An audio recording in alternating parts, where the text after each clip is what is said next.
the policeman said, "Hey, can we actually pull you aside and talk to you about Jean-Claude?" And so Luke was confused, but he walked over and sat at a table with the two officers, and they proceeded to tell him that the fire that had killed Jean-Claude's family had not been an accident, and Jean-Claude was not a doctor. Jean-Claude had enrolled in medical school in Lyon back in the 1970s, but he failed to show up for his first year exam. And without passing that exam, you can't advance in medical school. And so the school allowed him to retake the year.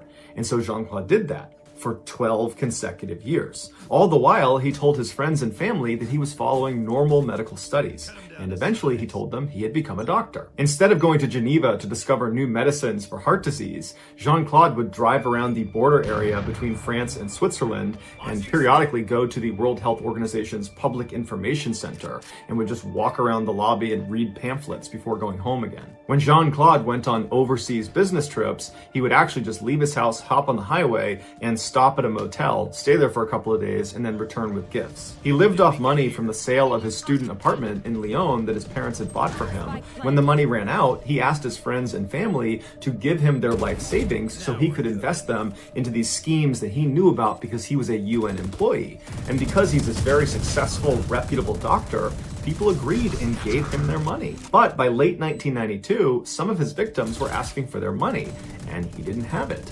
So some of these people began doing some research on Jean-Claude, and they found his name was not listed on the World Health Organization's staff list. By January of 1993, Jean-Claude knew it was only a matter of time before he was exposed. And to this point, he has been living this lie for almost 20 years. His wife, his kids, his friends, his parents, everybody, he has told that he's this successful doctor, and that's all about to come crashing down. And the way he handles it is he drives to his parents' house and he kills his parents and their dog, and then drives back to his house and kills his family, takes sleeping pills, and then lights the house on fire. But firefighters were able to get to him and pull him out before he could take his own life. And so after he regained his strength, he was taken into custody and he made a confession. He was convicted of murder in 1996 and given a life sentence. But in 2015, he became eligible for parole, and in 2019, he was released. On September 6, 2006, 51-year-old Susan Kuhnhausen was returning from her job as an emergency room nurse in Portland, Oregon. On the way, she stopped at a hair salon to get her hair dyed. While she waited her turn, she picked up a magazine, and a particular quote stood out to her. It said, "I will not live an unlived life. I will not live in fear." At the time, Susan was fighting with her husband, Mike. They had been married for nearly 18 years, and their marriage had become toxic. And Susan had finally gotten the courage up to tell Mike she wanted a divorce, and Mike did not want a divorce. And so they had these bitter, awful fights, and Susan was just looking for things to latch onto, and this type of quote gave her motivation to follow through with this very difficult decision. About an hour later, with her hair now a slightly different color brown, she hopped back in her car and drove the last couple of miles home to her quiet little neighborhood. She pulled into the driveway of her one-story Cape Cod home with their gray picket fence around it. She went in the back door into their mudroom, and right away she saw a note next to the microwave that her husband had left, because at this time they were still living together.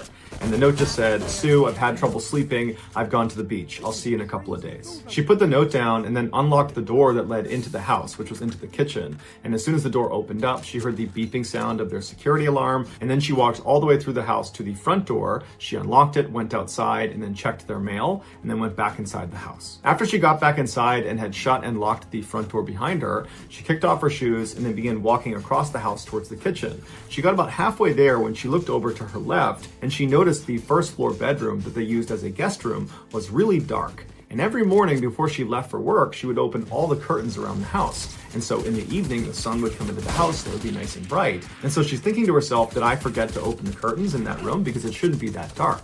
And as she's staring at the room, a man she didn't recognize walked out from behind the bedroom door and started walking towards her. He was medium height, medium build. He had a hat pulled down over his eyes. He had yellow rubber gloves on, and he was holding a hammer. And he began walking right towards her. For many people, the sight of a stranger inside of your home carrying a hammer would be enough to prompt you to turn around and run out of your house. But not Sue. She had been an emergency room nurse for the past 30 years. And in that time, she had done things like crack open people's ribs to massage their hearts. She had administered IVs and thrashing patients that were suffering from withdrawals.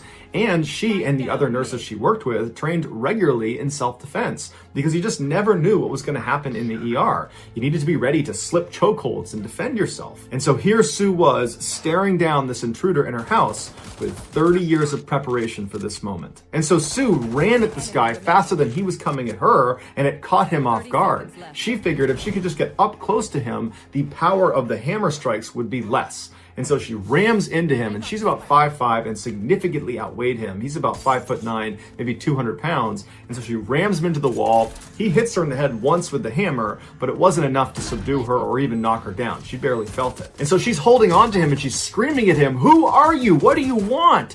Because there was a part of her that thought, this is a burglary. I'll just give you what you want. But the guy didn't say anything. And so Susan grabbed him and pushed even harder against the wall.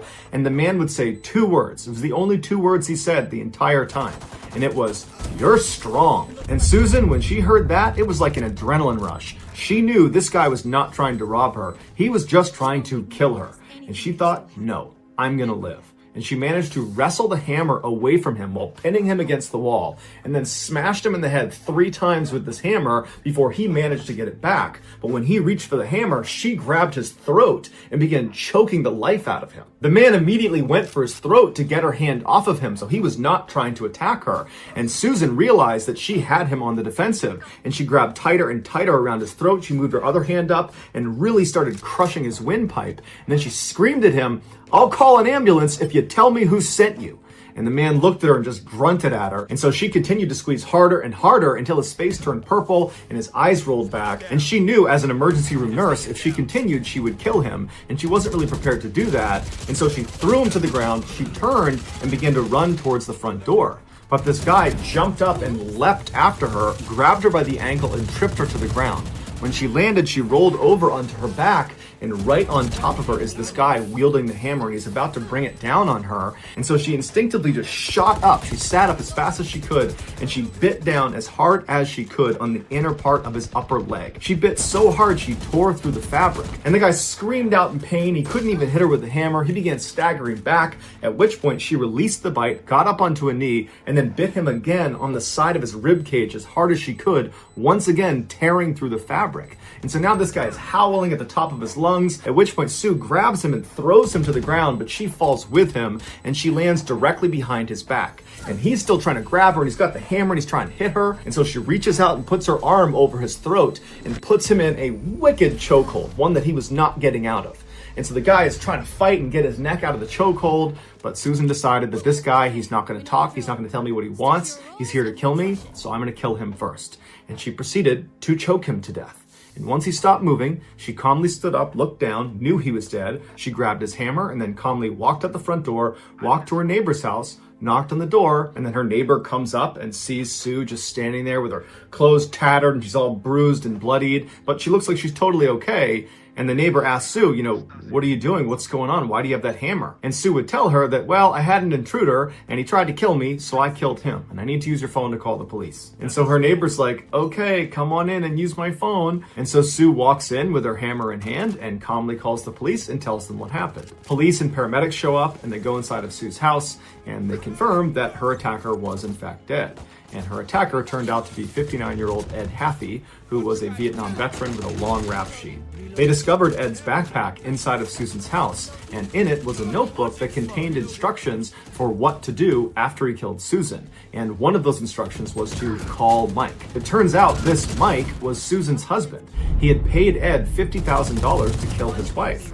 And Mike, earlier in the day, had gone to the house and allowed Ed in and told him where to go and where to wait. And then on his way out, he had written that note saying, "I'll see you in a couple of days." When police brought Mike in, he initially denied all charges and said he had nothing to do with this, but he would eventually confess and then would be sentenced to 7 years in prison for soliciting to murder his wife. Although Mike never gave his exact motivations for why he actually did this, he would have been ruined financially during this divorce, but if Susan were to die, he would inherit the house. Immediately after his sentencing, Susan sued Mike for $1 million, claiming she wanted to make sure he didn't have any more money so that he couldn't go hire another hitman to finish the job. Susan didn't have to worry for very long though, because Mike would die shortly thereafter in prison. As for Susan, she never faced any criminal charges and in fact was hailed as a hero in the wake of the attack. Richard Russell, better known as Bebo by his friends and family, was born in 1989 in Key West, Florida, but at the age of 7, he moved to Wasilla, Alaska. He was a standout athlete at Wasilla High School, competing in football and in track and field. After graduating in 2008, he moved to Coos Bay, Oregon, where he briefly attended a community college. While he was there, he met a woman named Hannah Strassner, and in 2011, they got married. And shortly after that, they opened a bakery that they would run together for 3 years. Hannah, who had gone to culinary school, was very detail-oriented and ran the show at the bakery. Bebo, on the other hand, was not professionally trained and was much more laid back and interested in experimenting with new and wild recipes. In 2015, with heavy hearts, they decided to sell the bakery so they could move to Seattle and be closer to Hannah's family. Once they arrived there, Bebo got a job at the SeaTac airport as a ground service agent for Horizons Airline. It was not a job he necessarily wanted, but they needed the cash. After working at Horizons Air for 4 years as a ramper, someone that moves the luggage in and out of the aircraft, Bebo was given some additional responsibility. They asked him to be on a 2-person tow team. A tow team is in charge of moving airplanes around in between their flights. And so the way this works is one person goes down and drives the actual tow vehicle and hooks that up to the airplane and begins moving it around, and the other person would go up into the cockpit, turn the plane on, and then work a couple of very basic systems to help get the plane to go where it needs to go. The members of a tow team are one of the very few number of people that are allowed to go into the cockpit of an aircraft by themselves. And so Bebo really relished this opportunity, and when he was up there, he found himself fascinated with all the controls, and any chance he got, he would ask a pilot if they were inside of the aircraft to